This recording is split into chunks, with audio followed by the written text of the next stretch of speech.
Irmãos queridos, finalmente, bom dia a todos.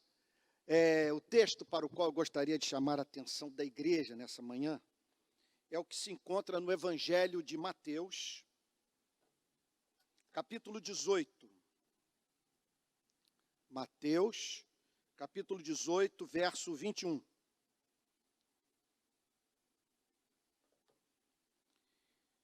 Então diz assim a palavra de Deus. Vamos nos colocar em pé? Mateus 18, verso 21. Então Pedro, aproximando-se, perguntou a Jesus: Senhor, até quantas vezes meu irmão pecará contra mim, que eu lhe perdoe? Até 7 vezes? Jesus respondeu: Não digo a você que perdoe até 7 vezes, mas até 70 vezes 7. Por isso, o reino dos céus é semelhante a um rei que resolveu ajustar contas com os seus servos. Passando a fazê-lo, trouxeram-lhe um que lhe devia 10.000 talentos. Não tendo ele, porém, com que pagar, o patrão ordenou que fossem vendidos ele, a mulher, os filhos e tudo que possuía, e que, assim, a dívida fosse paga. Então o servo, caindo aos pés dele, implorava: Tenha paciência comigo, e pagarei tudo ao Senhor. E o senhor daquele servo, compadecendo-se, mandou-o embora e perdoou-lhe a dívida. Saindo, porém, aquele servo encontrou um dos seus conservos que lhe devia 100 denários. E agarrando, começou a sufocá-lo, dizendo: Pague-me o que você me deve. Então o seu conservo, caindo aos pés dele, pedia: Tenha paciência comigo e pagarei tudo a você. Ele, porém, não quis. Pelo contrário, foi e o lançou na prisão até que saldasse a dívida. Vendo os seus companheiros o que havia acontecido, ficaram muito tristes e foram relatar ao seu senhor tudo o que havia acontecido. Então o senhor, chamando aquele servo, lhe disse: Servo malvado, eu lhe perdoei aquela dívida toda porque você me implorou. Será que você também não devia ter compaixão do seu conservo, assim como eu tive compaixão de você? Indignando-se, o Senhor entregou aquele servo aos carrascos, até que lhe pagasse toda a dívida. Assim também o meu Pai, que está no céu, fará com vocês, se do íntimo não perdoarem cada um a seu irmão. Pai Santo, nós bendizemos o teu nome, porque o conhecemos. Sabemos não apenas que o universo tem um Criador, mas que esse Criador se revelou em Jesus Cristo. E o que conhecemos dessa revelação nos encanta e nos faz ver sentido na adoração. Contudo, Senhor, Tu sabes que não vivemos à altura do que sabemos ser verdadeiro.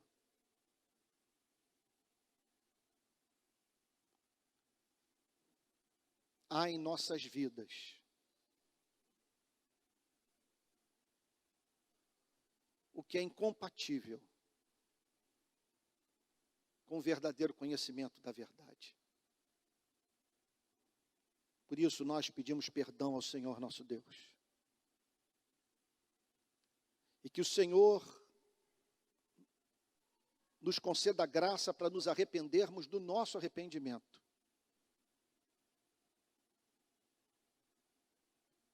E que teu sangue de Jesus Cristo, seja aplicado nas nossas vidas, a fim de que também sejamos perdoados das falhas que nos são ocultas. Nós bendizemos o teu nome pela semana que se findou. Não temos como enumerar a quantidade de bênçãos que recebemos, sem as quais não estaríamos aqui nessa manhã. E agora, Senhor, que estamos diante de uma das passagens mais importantes da Bíblia, nós pedimos que o Espírito Santo, por pura graça, nos socorra a fim de que entendamos o seu significado literal e provemos do seu poder transformador na nossa mente, no nosso coração, fazendo-nos assim, Senhor, a viver como quem de fato crê no Evangelho. Em nome de Jesus, assim oramos, Senhor, com perdão dos nossos pecados. Amém. Amém. A igreja pode ficar sentada. O apóstolo Pedro está tratando nessa passagem de um problema com o qual todos nós nos defrontamos quando somos forçados a viver num ambiente como esse. Num ambiente como esse, nós temos pessoas que não se converteram, nós temos pessoas que se converteram e que permanecem na infância espiritual, e temos pessoas que se converteram, que alcançaram a maturidade, mas que continuam a ser filhos e filhas de Adão. Ou seja, aqui é um lugar onde ferimos uns aos outros. Não podemos ser românticos com relação a esse fato. E o apóstolo Pedro, sob o impacto da mensagem de Jesus, tendo sido levado a compreender o lugar que o amor ocupa na vida de um discípulo de Cristo, formulou essa questão ética central. Senhor, até quantas vezes meu irmão pecará contra mim que eu lhe perdoe? Que essa é a nossa experiência, Senhor. Estamos sob o poder constrangedor da tua verdade. Queremos encarnar a sua mensagem, reproduzir sua vida. Contudo, um dos maiores obstáculos que enfrentamos no caminho da santificação é o referente aos golpes que sofremos de irmãos e irmãs na fé.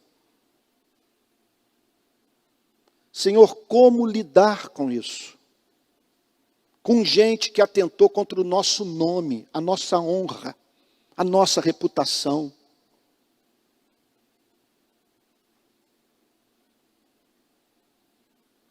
Com pessoas com as quais nós lidamos de modo desarmado, porque nós as considerávamos filhos seus, filhas suas. E contudo, essas pessoas se fizeram valer da nossa credulidade ou confiança natural para nos trair.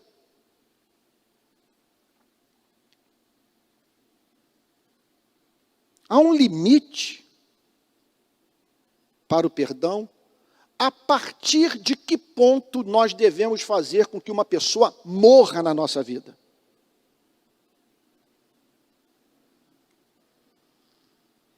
Ao que o Senhor Jesus respondeu: apresentando o padrão do reino de Deus.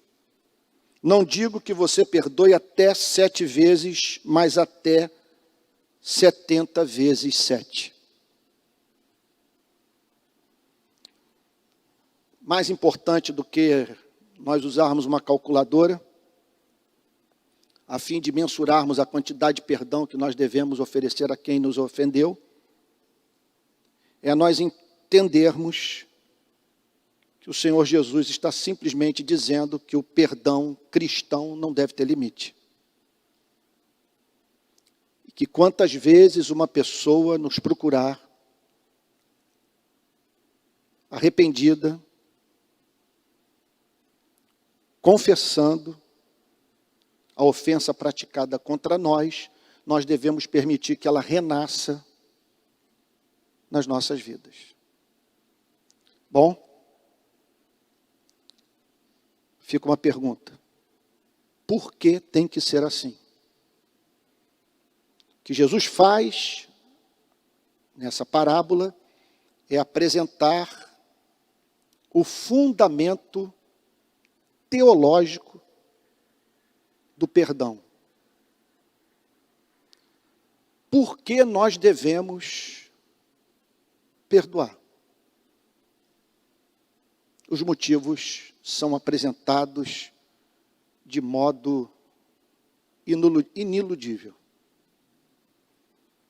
Para isso, o Senhor se faz valer de uma história inventada por Ele, a fim de que os seus discípulos compreendessem o ponto. Por isso, o reino dos céus, não tenha dúvida de que nós estamos diante da parábola mais importante da Bíblia.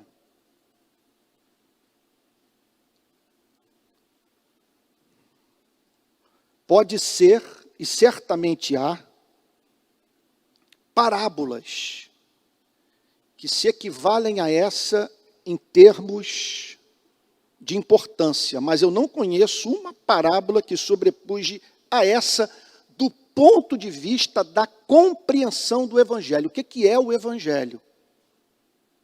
E não apenas isso.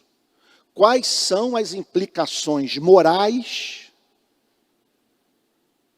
da compreensão do verdadeiro Evangelho?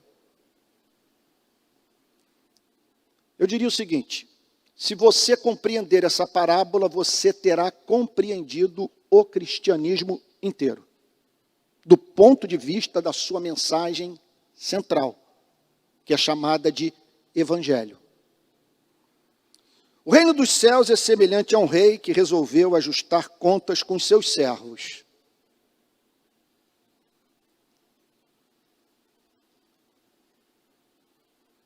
O reino dos céus é semelhante a um rei que resolveu ajustar contas com os seus servos. Essa é a grande pressuposição da nossa fé. Essa semana, uma pessoa que eu amo, a quem estou evangelizando, com quem assumi o compromisso de ajudá-la a ter o caráter de Cristo formado em sua vida, me procurou pedindo ajuda porque ela quer largar o crime.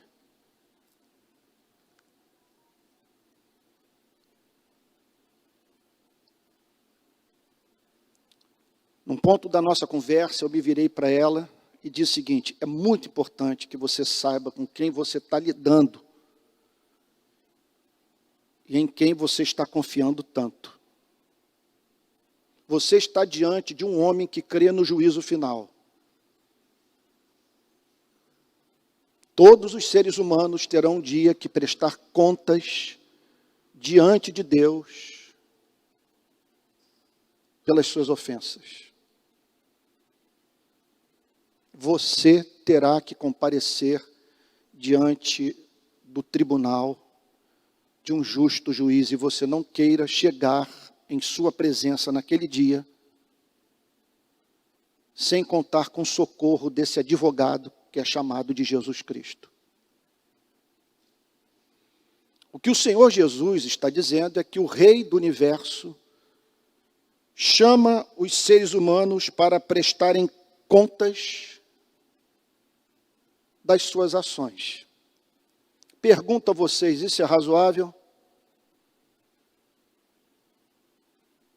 É razoável Deus perguntar a você o que você fez da relação com seus filhos, da relação com sua mulher, da relação com seu marido, da relação com seus empregados, da relação com seus irmãos, da relação com os pobres. O que você fez da sua relação com o Estado, das grandes causas da humanidade, de valor indispensável para que o homem não destrua a sua própria espécie. O que você fez do ar que respirou? Da quantidade de animal morto, para que de sua carne você pudesse se alimentar? O que você fez das oportunidades que lhe dê em vida de fazer o bem, das suas aquisições intelectuais, dos seus recursos financeiros?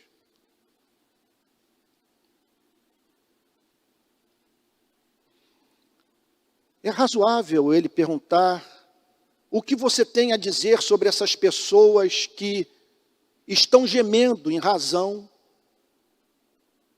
do que você fez contra suas vidas. O que você tem a dizer sobre o grito do oprimido que você se recusou ouvir?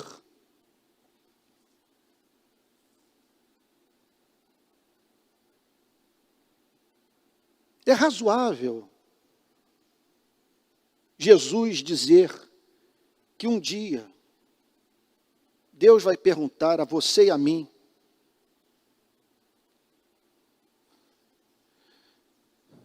sobre qual foi a relação que mantivemos com as imposições morais que fizemos sobre a vida de pessoas com as quais convivemos.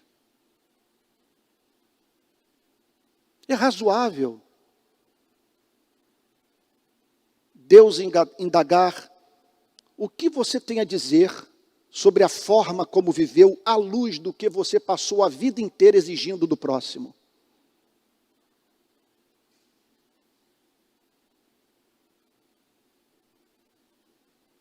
O que Jesus está dizendo é que Deus olha para esse planeta, de rios e mares poluídos, florestas devastadas, de economias baseadas na exploração do homem pelo homem,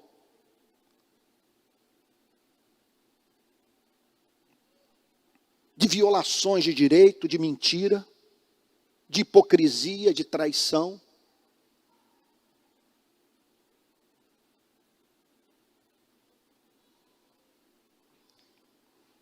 Jesus declara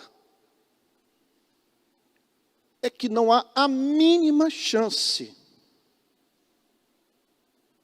de Deus não chamar os seres humanos a fim de que estes prestem contas do que fizeram de suas vidas. O cristianismo parte da premissa que haverá um mega acerto de contas.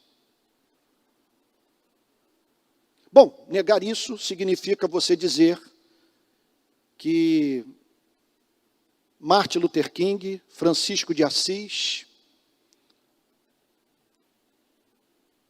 William Wilberforce, vão ter o mesmo destino de Pinochet, Benito Mussolini, Adolf Hitler. Que no final todos são meninos e meninas de Deus.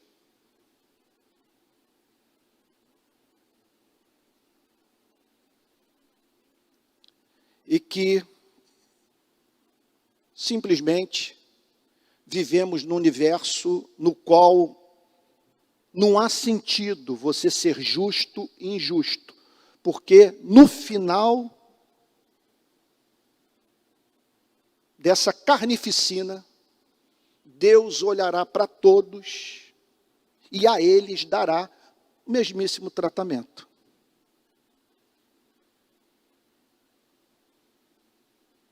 Jesus diz que não.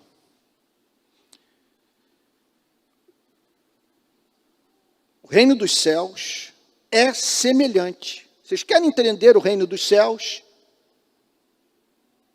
Pensem num regime totalitário. Pense num déspota. Pense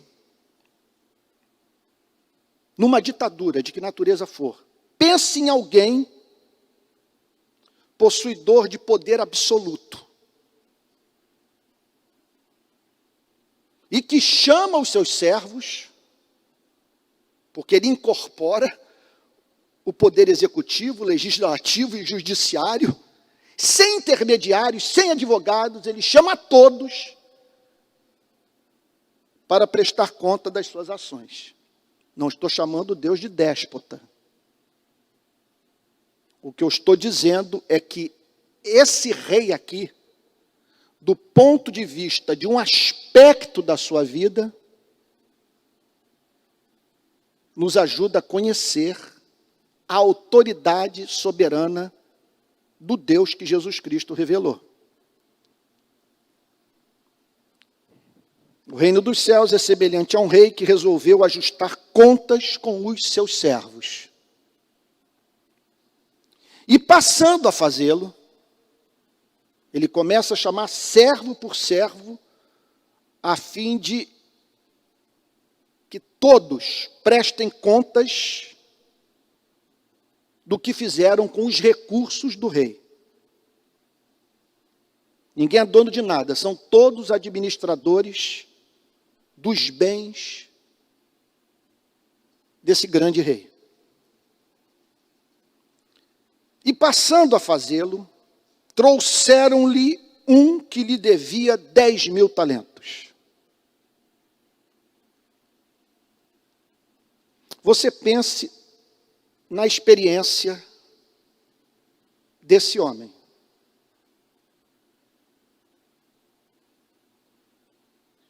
Num regime despótico, autoritário, ditatorial, ele tem que comparecer diante de um rei que incorpora os 3 poderes. E esse, assim, o faz na condição de possuidor de uma dívida impagável. O que ele fez é gravíssimo. Jesus propositalmente diz, é inquantificável, é impagável. E passando a fazê-lo, trouxeram-lhe um que lhe devia 10.000 talentos. É uma quantia muito alta. Um talento equivalia a 34 quilos.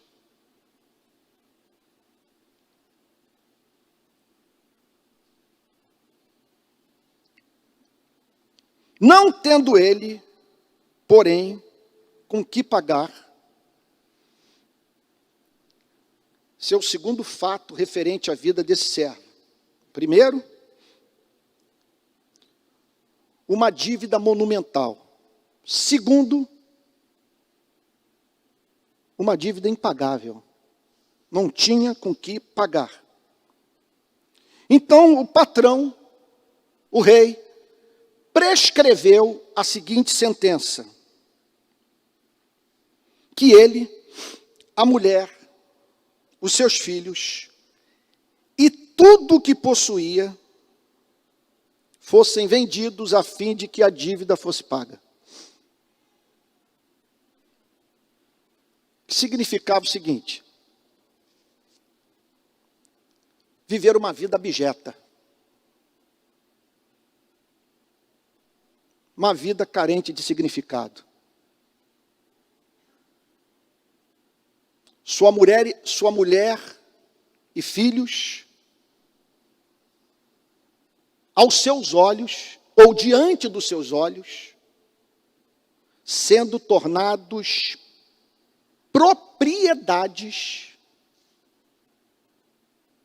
desse homem.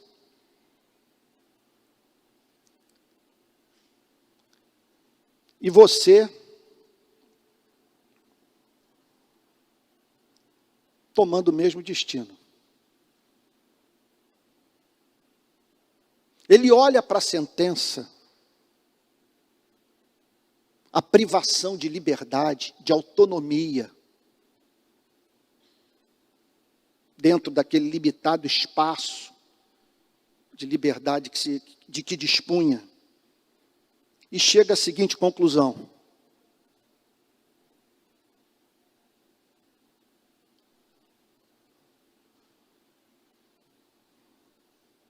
a pena que está sendo aplicada torna a minha vida intolerável.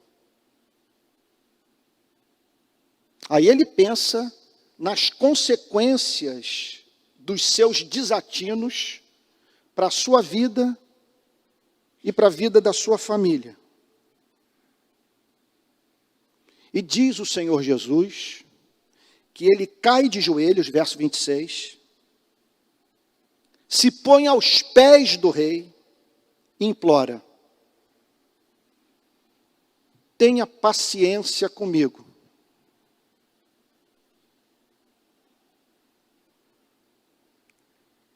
Esse é o tipo de linguagem que não funciona no despotismo, nesse modelo de sociedade.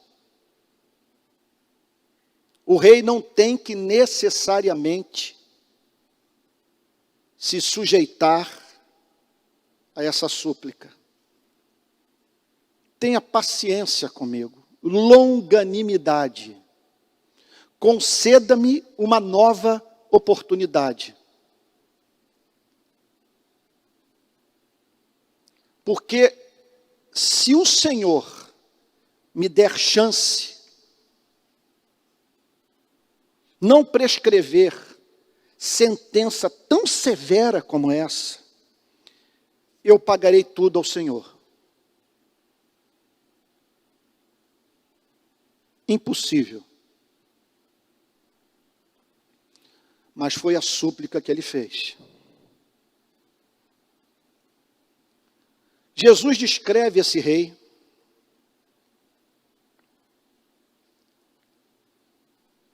embora não convencido pela promessa do servo devedor, profundamente comovido pela sua humilhação, pelo seu quebrantamento, pelo seu pânico, pelo seu desespero. Verso 27. E o Senhor daquele servo, compadecendo-se,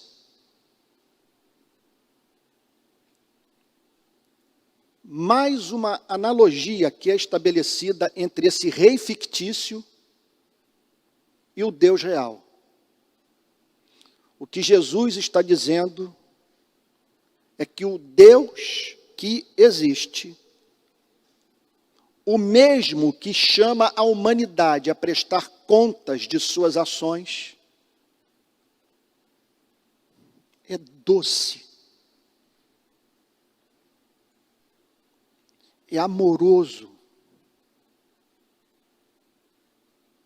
Usando uma linguagem antropomórfica,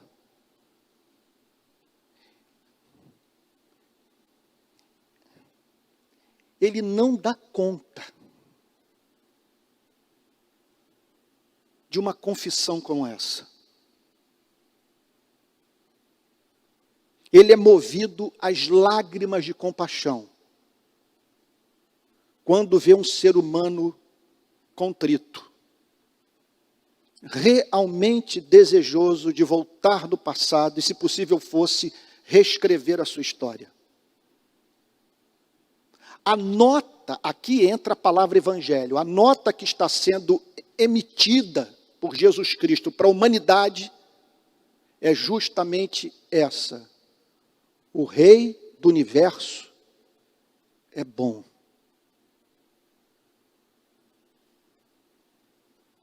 Aproveitem da oportunidade que Ele lhes está dando para se reconciliarem com Ele. Esse é o Evangelho. A dívida é impagável. O que foi feito é repugnante. A sua palavra, não regulada pelo coração, botou na cama uma pessoa por ter servido de gatilho para a sua depressão. A sua sinceridade quebrou a autoestima de um ser feito à imagem e semelhança de Deus.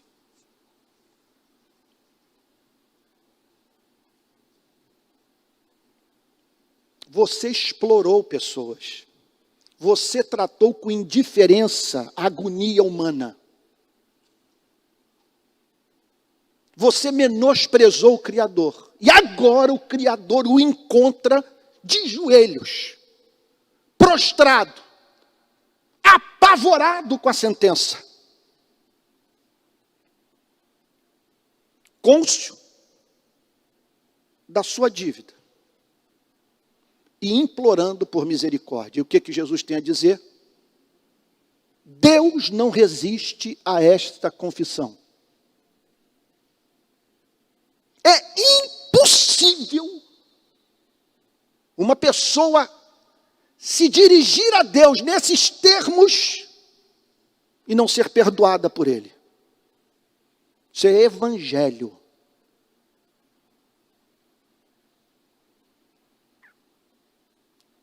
E aqui então o Senhor Jesus descreve esse homem livre de toda condenação,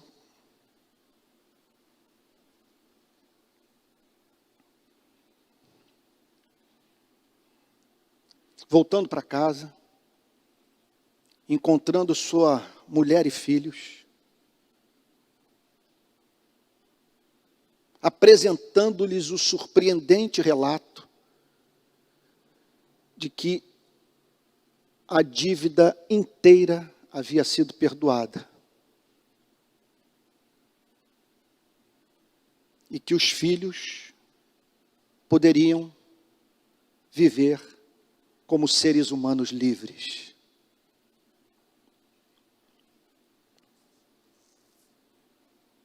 Dentro dos limites daquela liberdade estabelecida por aquele regime despótico.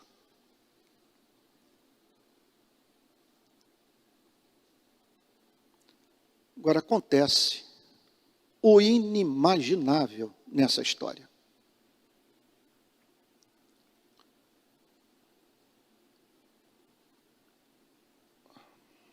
O incompreensível. No momento você vê aquela pessoa na igreja, de joelhos, com o rosto literalmente no chão, clamando por misericórdia. Ninguém nessa igreja é mais vil do que eu.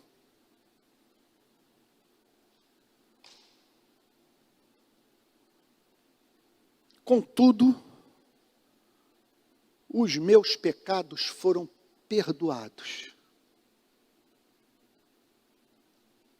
E aí você olha e você diz: não há ninguém mais humilde. Jamais vi arrependimento como esse. Que compreensão da graça de Deus. Olha esse nível de quebrantamento. Eis um ser humano verdadeiramente humilhado pela lei. E cônscio da sua dependência da misericórdia divina. Contudo,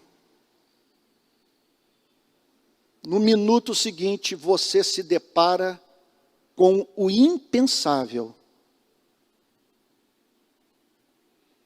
Aquele mesmo homem que havia sido perdoado se transforma em rei do ponto de vista da relação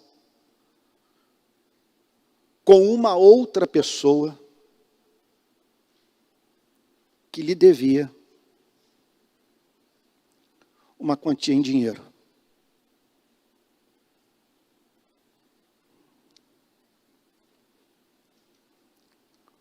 Bom, o que esperar de alguém que olha para o comportamento, para a experiência emocional, para o desespero, para a angústia de uma pessoa e se vê nela,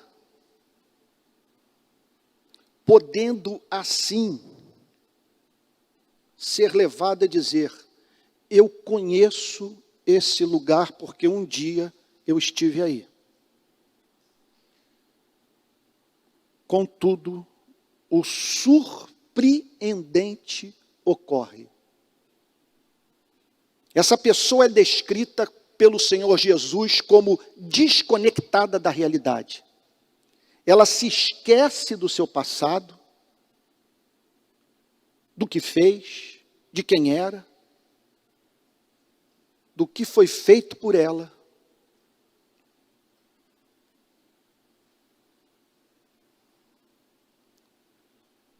E é encontrada incapaz de, na sua vida, reproduzir a atitude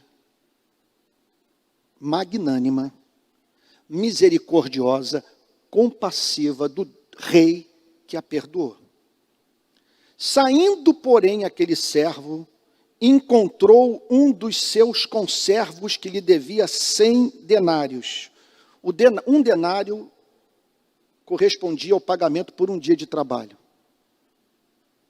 Essa pessoa, portanto, havia contraído uma dívida pagável. E de propósito, Jesus a descreve como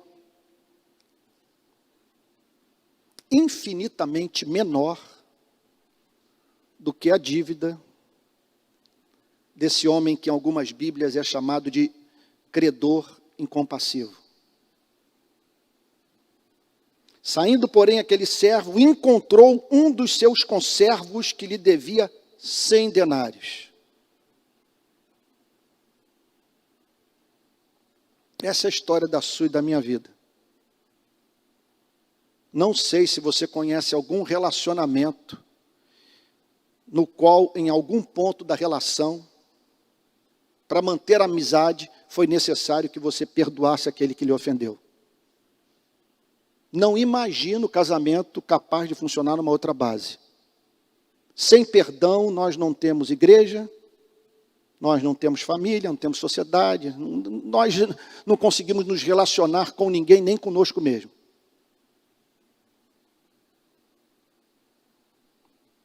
Agarrando, descreve Jesus, começou a sufocá-lo. Ele é tomado de fúria, de ira. É impressionante. Preste atenção no que Jesus está dizendo aqui. são comportamentos diametralmente opostos. Essa pessoa é uma coisa diante de Deus e outra diante dos homens. Na igreja, as mais impressionantes manifestações de fé, de humildade, de arrependimento. No seu contato com o próximo, a estupidez, a inclemência,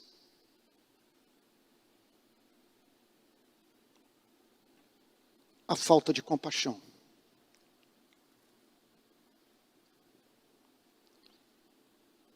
E o Senhor Jesus declara que ele agarrando, observe que tudo aqui é deliberado. Essa história, a Bíblia não diz que ela foi testemunhada por Cristo. Jesus a inventou. Então o comportamento desse servo, essa forma descrita por Cristo de comportamento, tem como objetivo gerar um impacto em nós. Jesus o descreve se comportando nesses termos a fim de que nós entendamos a mensagem. Agarrando, começou a sufocá-lo, dizendo: paga-me o que você me deve. Ou seja, dizendo para o próximo aquilo que Deus não havia dito para a sua vida. Paga-me o que me deve. Então o seu conservo, caindo aos pés dele, pedia. A mesmíssima experiência. Repito, tudo é deliberado. E Jesus descreve esse conservo se comportando de modo idêntico ao que esse credor incompassível havia se comportado. Então seu conservo, caindo aos pés dele, pedia: tenha paciência comigo e pagarei tudo a você. Vocês já ouviram essa frase alguma vez? É impressionante. Como que ele se esquece de tudo aquilo que ele havia falado para o rei. Eu me lembro de uma vez ter lido um livro, se não me falha a memória, de Jeremy Taylor, em que ele fala sobre algumas das hipocrisias presentes nas nossas vidas. E uma delas é essa: é você falar na presença de Deus sobre si mesmo de uma forma muito franca, muito dura, declarando coisas do tipo: Senhor, não há ninguém pior do que eu naquela igreja. Senhor, o meu comportamento é uma desgraça, o meu temperamento é difícil, eu não sou uma pessoa dada à compaixão, e por aí vai. Até que um dia essa pessoa encontra alguém na igreja que diz para ela o que ela havia dito sobre si mesma para Deus. E ela tem vontade de esganar a pessoa, que está apenas dizendo para ela o que ela disse ser verdade sobre sua vida na presença de Deus. Eu me lembro do Jeremy Taylor falando: isso é uma baita de uma hipocrisia, rematada iniquidade. E aqui está acontecendo isso. Então seu conservo, caindo aos pés dele, pedia: tenha paciência comigo e pagarei tudo a você. Ele, porém, não quis. Pelo contrário, foi e o lançou na prisão até que saldasse a dívida.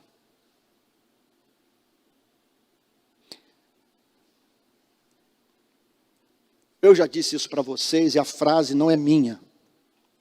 É de um psiquiatra argentino que eu conheci há uns 25 anos, chamado Carlos Hernandes. Quando nós não perdoamos uma pessoa, nós a colocamos num cárcere, sendo que o carcereiro somos nós.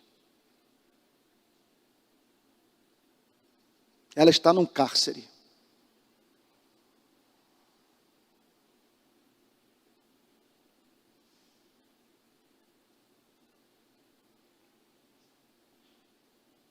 Está está no cárcere. Eu me lembro de uma vez ter dito para o líder de uma facção criminosa do Rio de Janeiro: amigo, Jesus o está chamando para lidar com pessoas reais. Nessa favela, todo mundo lida com você com medo. Todos têm medo de você. Ninguém é verdadeiro na sua presença. Jesus o chama para ter relacionamentos autênticos com o próximo. E se um dia você se despojar de tudo isso,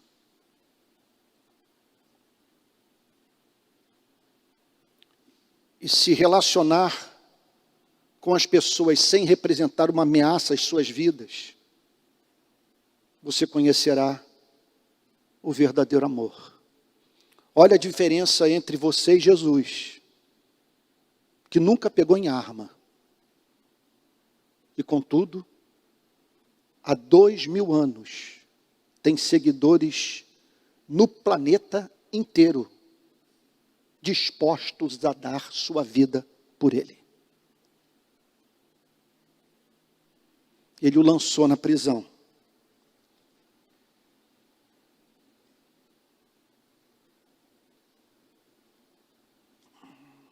Até que saldasse toda a dívida.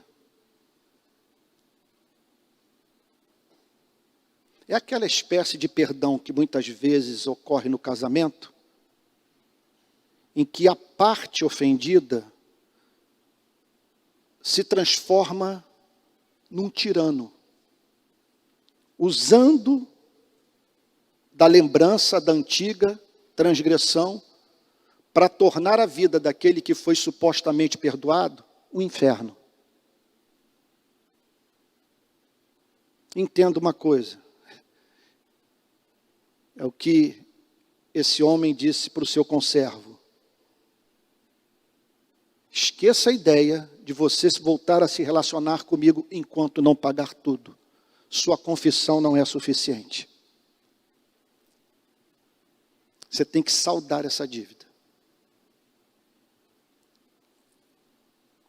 O problema, gente, e é o que Jesus ressalta nessa parábola, é que é impossível que Deus não tome conhecimento do modo como tratamos o próximo. Por isso, o verso 31.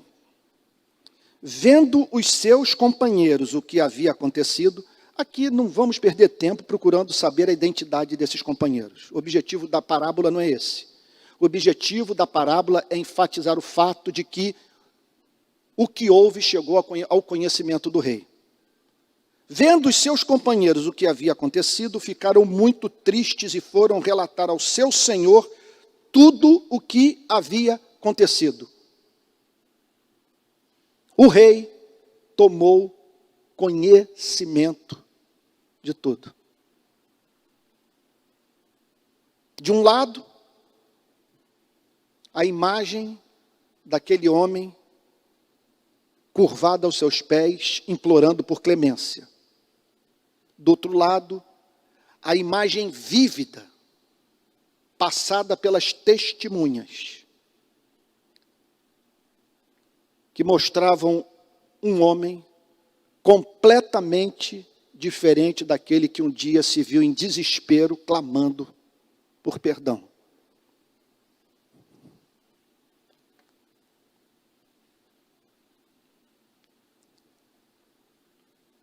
O rei tomou conhecimento do que houve.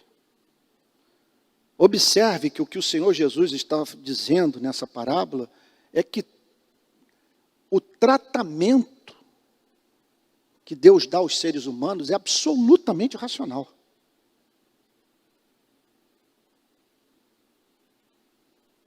Tudo faz sentido.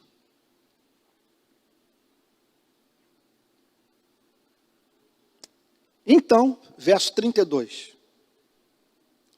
O Senhor chamando aquele servo. Aí o servo toma consciência que o Senhor o está chamando. O que o rei quer comigo?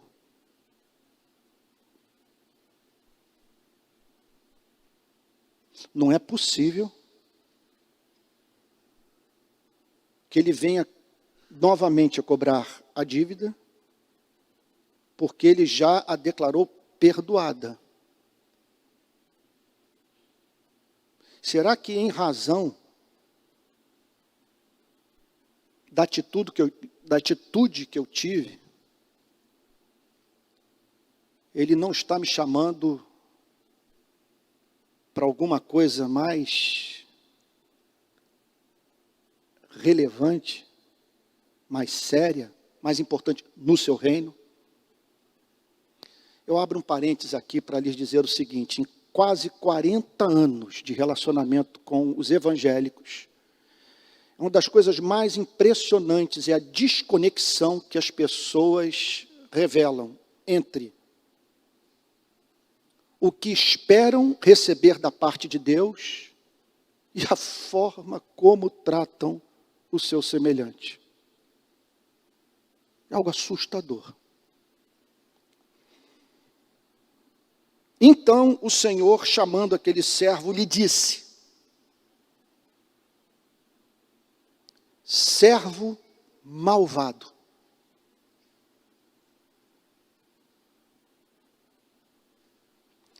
Bom, deixa eu lhes dizer uma coisa. A melhor forma de nós interpretarmos uma parábola é buscarmos fazer uma conexão entre os fatos da parábola e as verdades que a parábola quer comunicar. As imagens da parábola e o que essas imagens querem revelar sobre o reino de Deus. Então, nós temos que fugir do perigo de levarmos a analogia ao extremo. De pegarmos, por exemplo, esse rei e afirmarmos que ele in totum é a pura revelação do ser e dos atributos de Deus. É evidente que, em parte, especialmente do ponto de vista da lição principal da parábola, podemos dizer que ele revela muito do que Deus é. O que nós, contudo, não podemos conceber olhando para essa parábola, e o que eu vou dizer aqui é dramático, é que o rei do universo só toma consciência da nossa perversidade, da nossa hipocrisia, da nossa confissão insincera, quando nós a demonstramos perante os homens.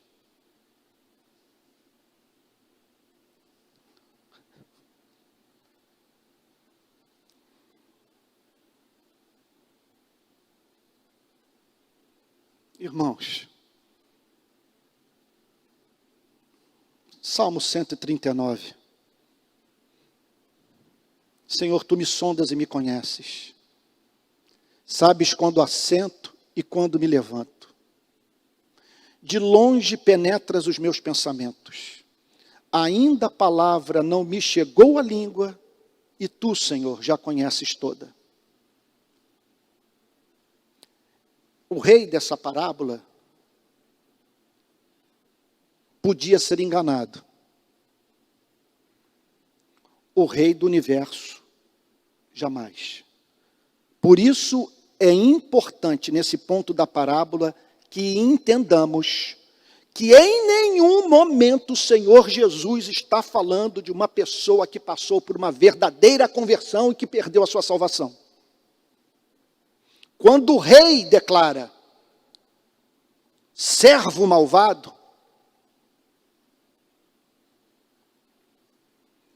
ele está falando sobre algo do qual ele tomou conhecimento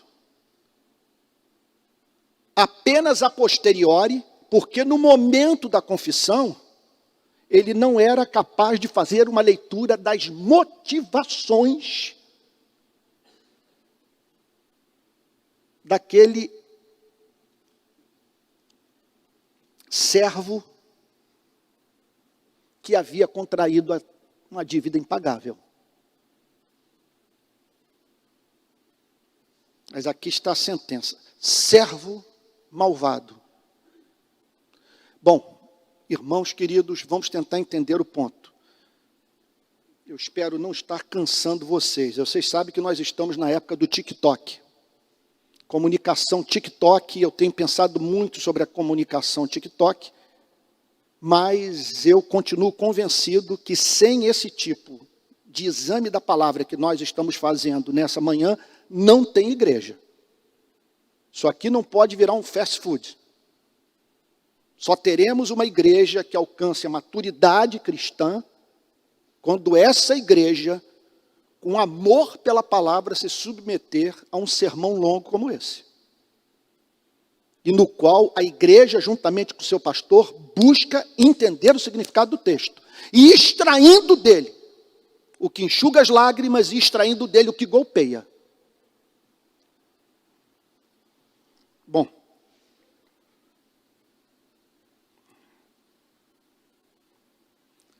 O que Jesus está falando aqui é sobre as afeições falsas e as afeições verdadeiras. O verdadeiro arrependimento e o falso arrependimento. Jesus está falando aqui sobre a diferença entre atrição e contrição. O que esse homem havia experimentado é o que os teólogos antigos chamavam de atrição. Eu choro, eu me descabelo, eu grito. Eu faço as promessas mais ousadas, mais radicais, porque estou apavorado com as consequências danosas para a minha vida dos meus erros. Enquanto que o verdadeiro arrependimento vem sempre acompanhado pelo elemento de tristeza por termos pecado contra aquele que mais nos ama.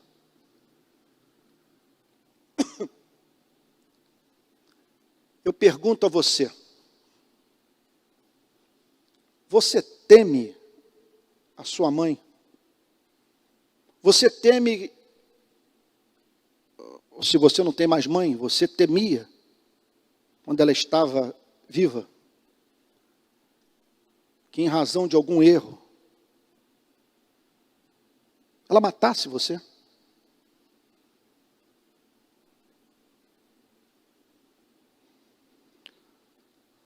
Nós sabemos que dependendo do delito que praticarmos contra o Estado, seremos mortos. Resisto à voz do policial, ele atira em mim. Agora pergunto a você, o que você teme mais na vida? Pecar contra o Estado ou pecar contra a sua mãe?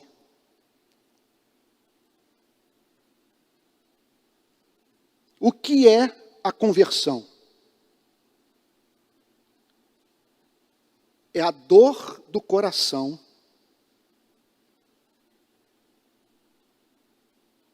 experimentada em razão do pecado que foi praticado, mas não por força do medo da punição, mas por termos entristecido aquele que mais nos ama. Esse homem não conhecia a linguagem do amor. O seu medo era simplesmente ser punido pelo rei. Não tinha afeição pelo rei. Então, num momento como esse da pregação, é muito importante que você sonde o seu coração a fim de saber se a natureza das suas afeições é própria de uma pessoa que passou por uma verdadeira conversão. Qual a sua motivação? Você ama a Deus?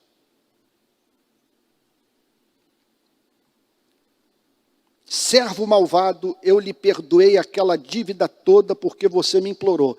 Deixa eu fazer uma pergunta para vocês. Uma pergunta para quem acha que o cristianismo é severo com os homens. Você chamaria esse servo do quê? Qual adjetivo que você usaria depois de conhecer a história? Você acha que é justo que Deus o chame de servo malvado? Ou você celebraria com ele a prisão daquele que lhe implorou perdão e que não foi perdoado? Servo malvado. Eu lhe perdoei aquela dívida toda porque você me implorou. Aqui a bomba atômica. Aqui está a essência da ética cristã. Será que você também não devia ter compaixão do seu conservo? Assim como eu tive compaixão de você? Vamos entender um ponto. Uma característica do verdadeiro cristão é a simetria de caráter. Ele não manifesta apenas um fruto do Espírito, ele manifesta os frutos do Espírito Santo, que na verdade em Gálatas são chamados de o fruto do Espírito, tem as mais diferentes características, que faz com que lá na ponta a obra do Espírito Santo faça surgir um homem e uma mulher com simetria de caráter.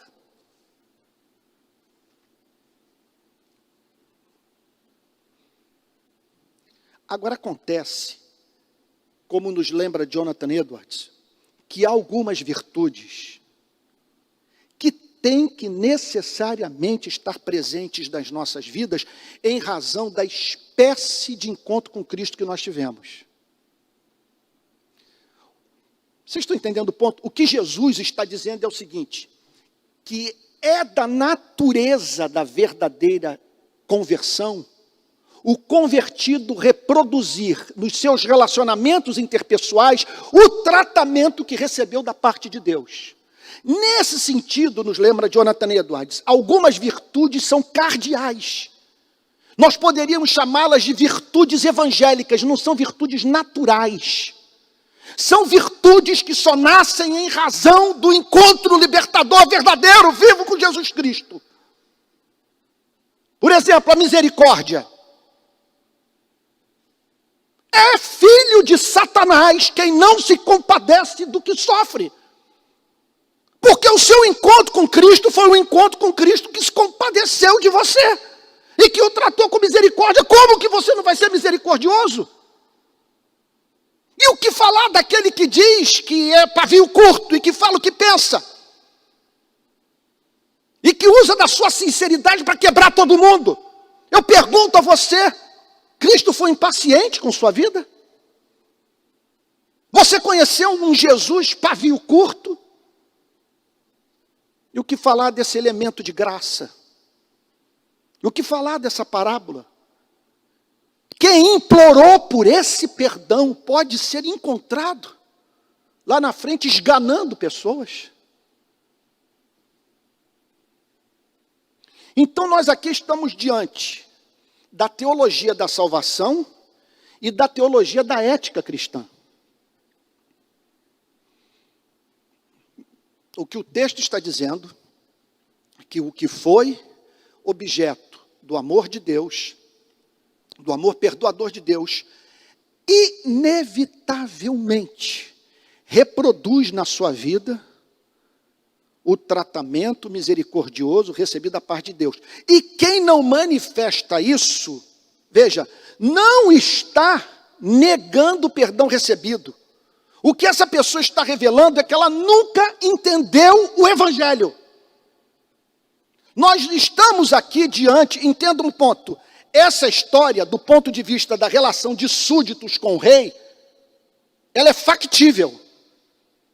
O que não é factível é uma pessoa que não nasceu de novo, mas que por algum motivo foi movida a fazer confissão de pecado a Deus, enganar o Criador. E o Criador, desde o primeiro momento, não tomar conhecimento do fato que está diante de um hipócrita.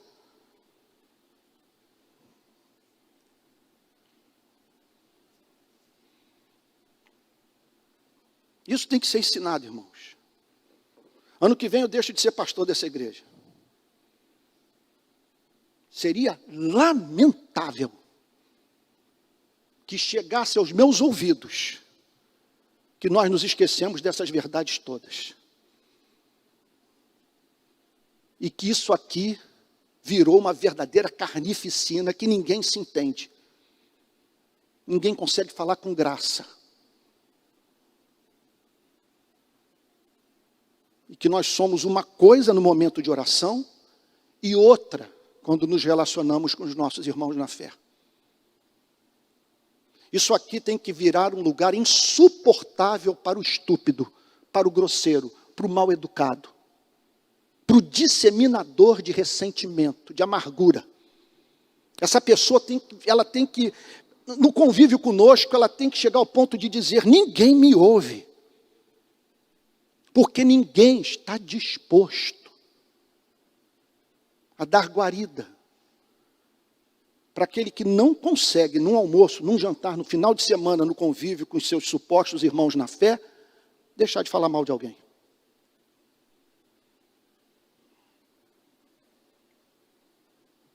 Será que você também não devia ter compaixão do seu conservo, assim como eu tive compaixão de você?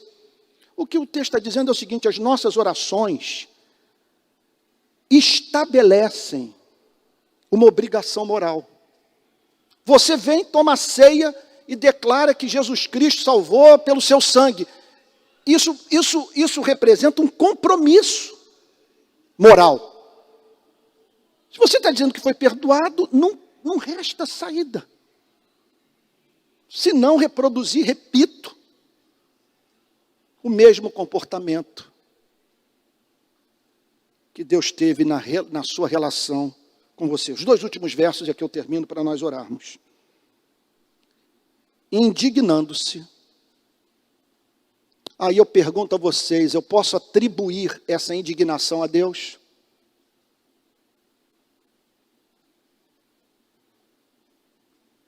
Irmãos, terrível coisa é cair nas mãos do Deus vivo.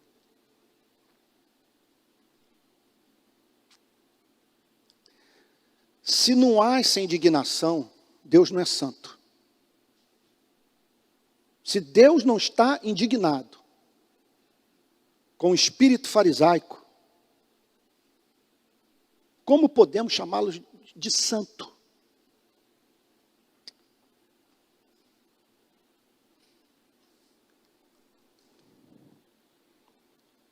Indignando-se, o Senhor entregou aquele servo aos carrascos.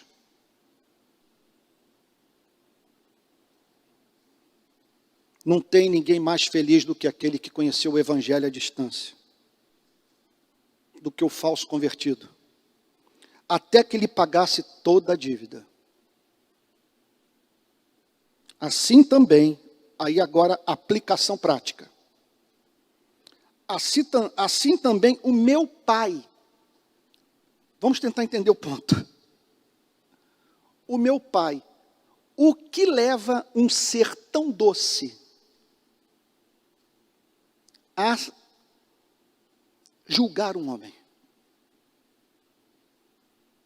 Veja que quando ele usa a palavra Pai, ele não está falando do lunático nosso que está nos céus. Ele não está falando de um destemperado, de um descontrolado, de uma figura incerta, mesquinha, prepotente, caprichosa. Ele está falando do Pai, ele está falando de uma oposição do amor ao desamor. O Pai, justamente por ele ser Pai, por ele amar o amor.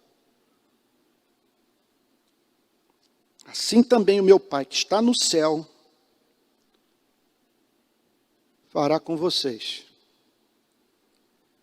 se do íntimo não perdoarem cada um a seu irmão.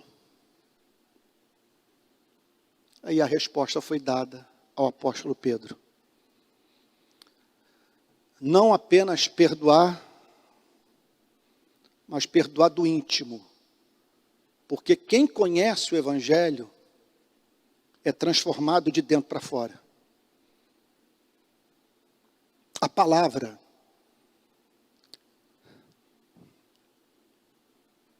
transforma as atitudes a partir da conversão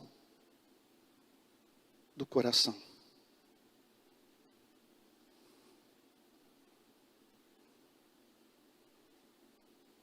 Você já se reconciliou com Deus?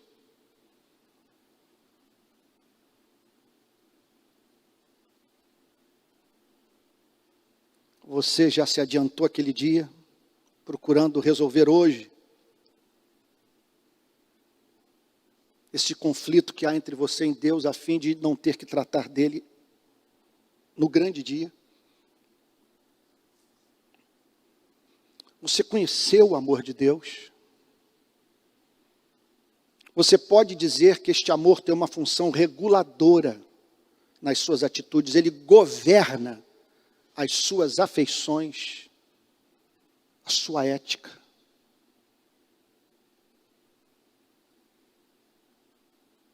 Os seus valores. Você é para o próximo o que Deus tem sido para você?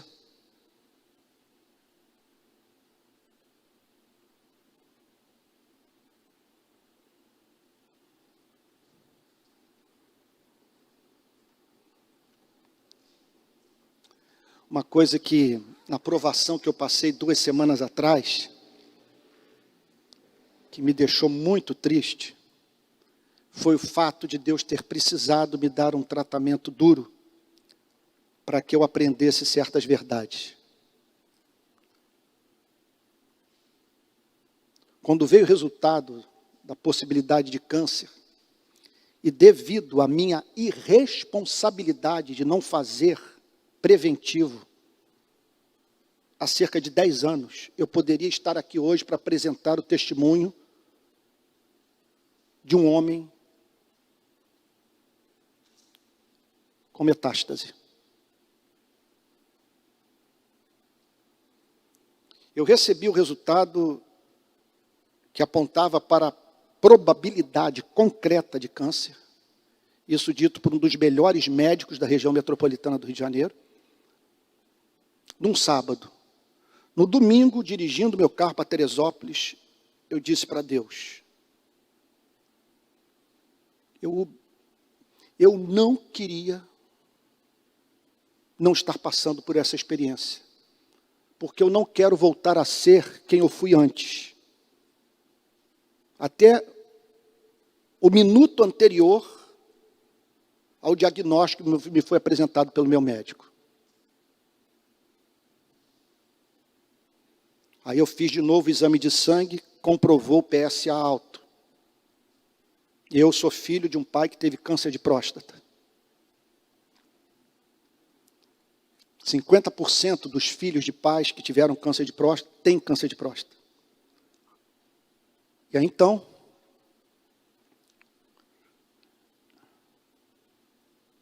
veio o momento da ressonância. E ao entrar na ressonância, naquele tubo, com aquele som de guitarra distorcido, aquela coisa infernal, eu falei para Deus, Deus, malha enquanto o ferro está quente. Aproveita a provação para transformar minha vida e tirar tudo que é incompatível com o teu evangelho. Senhor, eu não pedi para estar aqui. O Senhor me botou, então eu dou graças por estar aqui. Porque eu sei que o Senhor quer falar comigo. Senhor, aqui não seria um bom lugar para o Senhor me batizar com o Espírito Santo? Me batiza com teu Espírito, Senhor.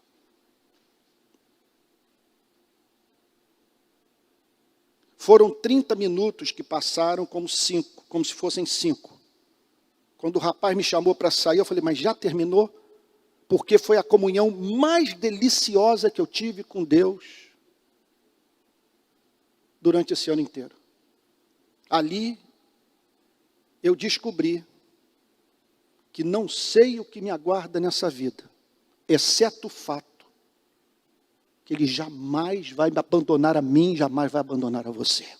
Que Ele é socorro bem presente na tribulação, e que as mais doces manifestações do seu amor se dão na hora da provação.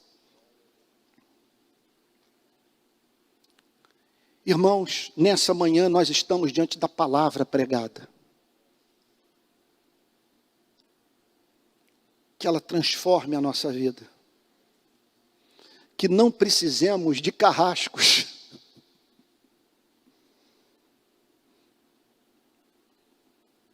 Eu fiquei muito triste. Eu falei, precisava disso para o Senhor falar comigo? Precisava.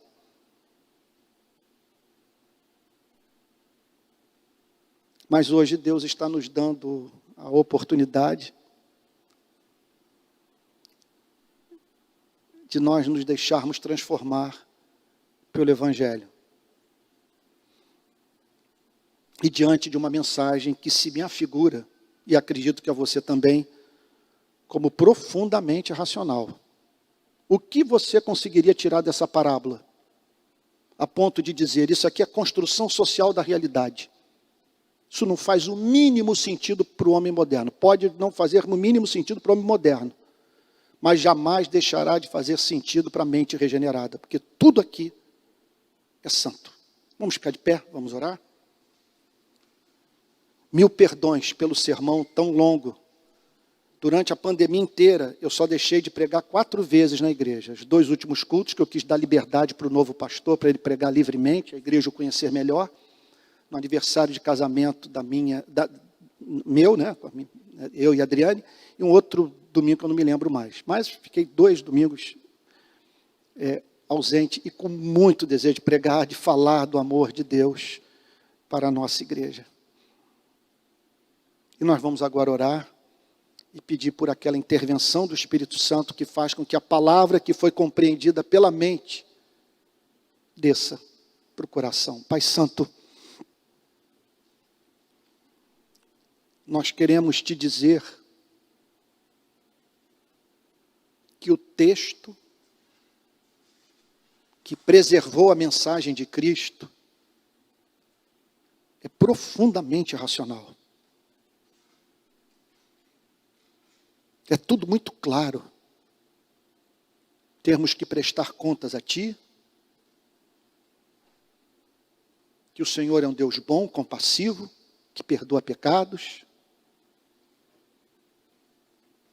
E que pede amor por parte dos que foram objeto do seu amor. Não nos escandalizou esse homem ser chamado de servo malvado. Esse é o seu veredito. Ele é santo. O que nós pedimos a Ti nessa manhã é que o Senhor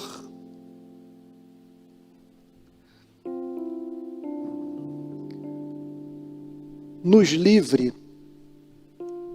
da afeição falsa, do arrependimento falso,